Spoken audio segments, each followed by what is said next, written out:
जय श्री कृष्ण। श्रीमद् भगवत गीता अध्याय 1 श्लोक 15।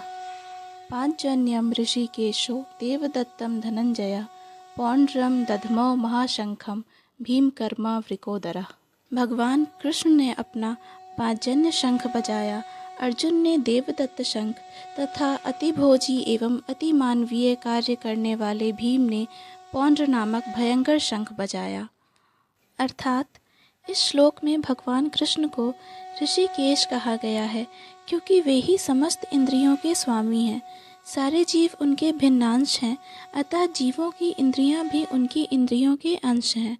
क्योंकि निर्विशेषवादी जीवों की इंद्रियों का कारण बताने में असमर्थ हैं, इसीलिए वे जीवों को इंद्रिय रहित या निर्विशेष कहने के लिए उत्सुक रहते हैं। भगवान समस्त जीवों के हृदयों में स्थित होकर उनकी इंद्रियों का निर्देशन करते हैं, किंतु वे इस तरह निर्देशन करते हैं कि जीव उनकी शरण ग्रहण कर ले, और विशुद्ध भक्त की इंद्रियों का तो वे प्रत्यक्ष निर्देशन करते हैं। यहाँ कुरुक्षेत्र के युद्धभूमि में भगवान कृष्ण अर्जुन की दिव्य इंद्रियों का निर्देशन करते हैं, इसीलिए उनको ऋषिकेश कहा गया है। भगवान के विविध कार्यों के उदाहरणार्थ इनका एक नाम मधुसूदन है, क्योंकि उन्होंने मधु नाम के असुर को मारा था। वे गौवों तथा इंद्रियों को आनंद देने के लिए गोविंद कहलाते हैं। वसुदेव के पुत्र होने के कारण इनका नाम वासुदेव है। देवकी को माता रूप में स्वीकार करने के कारण इनका नाम देवकी नंदन है। वृंदावन में यशोदा के साथ बाल लीलाएं करने के कारण ये यशोदा नंदन है।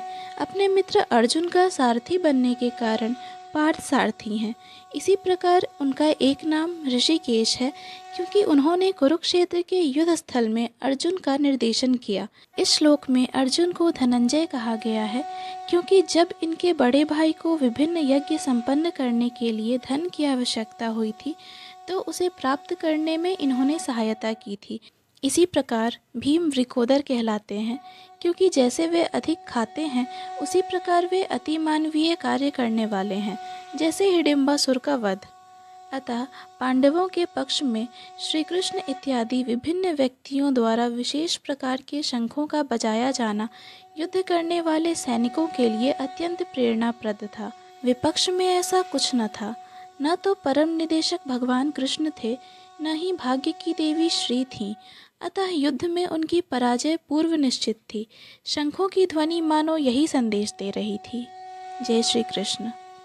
पूर्ण भगवत गीता के श्लोकों को सुनने और समझने के लिए कृपया हमें सब्सक्राइब करें। वीडियो पसंद आया हो तो लाइक और शेयर करें।